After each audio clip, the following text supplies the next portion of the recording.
So the first time that I used video was in the context of my law school clinic, and we were working on clemency applications, executive clemency applications for the New York governor, Governor Cuomo at the time. And I had met my client a few times and was really blown away by the person that he was and kind of his character and his soul, and got worried that that would get lost on paper. And I think the governor probably gets hundreds, if not maybe thousands, of clemency applications a year. And just started thinking a lot about what can set this applicant apart, what can set my client apart.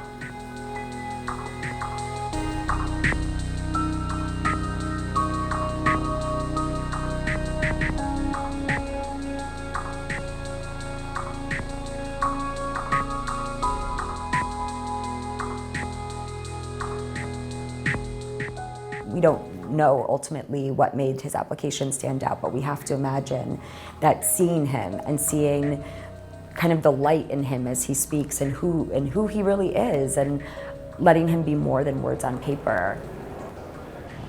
This is Amina and I on our wedding day. We met about 36 years ago. I was 13 years old. What video does is it shows these people who don't understand our clients, who don't understand people who are serving long prison sentences, who have ideas about them that have been informed by movies, by TV, or by fear-mongering. And video gives an opportunity for a person inside to break down those stereotypes.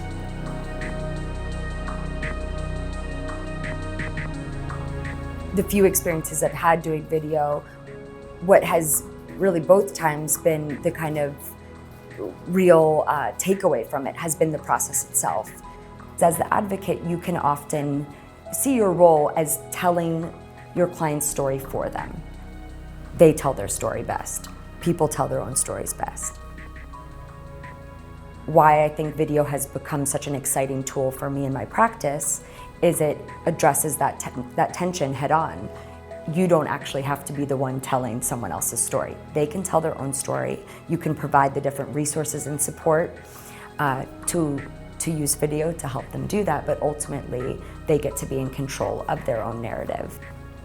I've seen that when people are able to see themselves on screen and see themselves take issues that have often in the past caused them shame or caused them sadness, to watch themselves take those issues head on, to confront them in a meaningful and authentic way, has been a source of great pride for folks at the end of the day.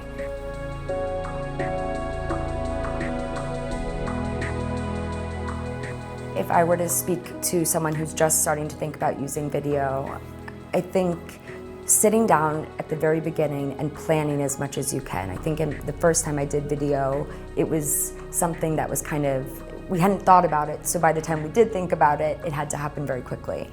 And so the editing process was kind of a nightmare because there hadn't been much forethought at the beginning.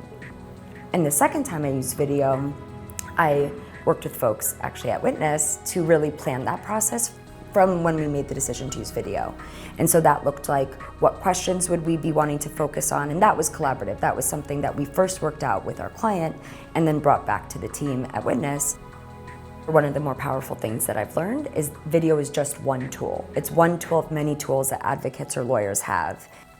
I think it's really important to say that video is not a magic wand, it's not an instant fix, and it doesn't work for everyone, and it's not always an option, and that's okay. I also think it's important to think about that once you make a video, the job is not done. There's so many other strategic considerations and other tactics that need to be used in conjunction with the video. It's not just having the video, but it's getting people to care about the story.